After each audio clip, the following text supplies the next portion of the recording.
చెబితేనో లేకపోతే అట్లాగా వాళ్ళు క్రైస్తవులు విశ్వాసులు కాదనమాట. విశ్వాసులు అంటే క్రీస్తుని అనుసరించేవారు ఉండాలి, పైన వాటిని మాత్రమే వెతికేవారుగా ఉండాలన్నమాట. అవునా?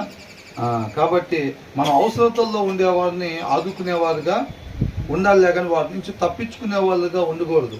వాళ్ళు మనం ప్రాధేయపడుతున్నా సరే మన దగ్గరికి వచ్చి రిక్వెస్ట్ చేసుకుంటే దాన్ని సహాయం చేయమని అడుగుతున్నా కానీ వీళ్ళు ఎవరు కూడా సహాయం చేసేవారుగా ఉండరు.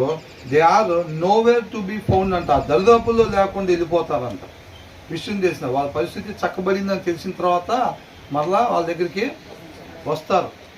వచ్చేమంటారు, అసలు ఎక్కడికి వెళ్ళా ఒక్క మొన్నదాకా పరిస్థితి బాగోలేదు, అసలు ఒకదాన్నే అయిపోయాను, బాబుకి ఏం బాగోలేదు, అవునా, అయ్యయ్యో అని అంటారు. వీళ్ళకి ఆల్రెడీ తెలుసు వాళ్ళ అబ్బాయికి బాగోలేదు, ఫుల్గా ఫీవరు, ఇదంతా డబ్బులు అడుగుతారేమో, అది సహాయం అడుగుతారని కావాలనే వాళ్ళ ఇంటికి వైపు వెళ్లకుండా ఉంటారన్నమాట. అది ఇదంతా ఎక్కడి నుంచి వచ్చిందంటే వాక్యం లేని హృదయంలో నుంచి వచ్చాయి అన్నమాట ఇవన్నీ కూడా.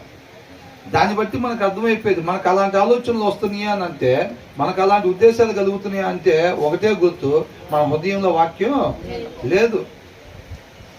వాక్యమైన దేవుడు మన హృదయంలో ఉంటే దాంట్లో నుంచి ఆ వాత్సల్యత, ప్రేమ, కరుణ, జాలి ఇవి వస్తాయి తప్ప ఇలాంటి సెల్ఫిష్నెస్ రాదు, స్వార్థం రాదన్నమాట.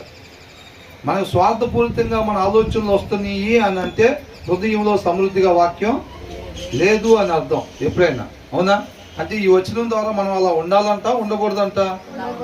అలా ఉండకూడదు. నిజమైన స్నేహితుడు ఎల్లవేళలా ప్రేమిస్తాడు, తోడుగా ఉంటాడు అనమాట. అవునా కదా? కాబట్టి అవతల పరిస్థితిని బట్టి మనం సహవాసం చేయటం కాదండి. వాళ్ళ పరిస్థితి ఎలాగున్నా సరే మనం క్రీస్తు వలె, క్రీస్తు మనల్ని ఎలాగైతే ప్రేమిస్తున్నాడో మనం కూడా అందరిని అదే రీతిగా ప్రేమించే వారంగా ఉండాలి. మనలో మంచి ఉందని మనం గొప్పవాళ్ళమని ఆయన మనం ప్రేమిస్తున్నాడా? మన కోసం ప్రాణం పెట్టాడా? మన కోసం పైనుంచి దిగొచ్చాడా?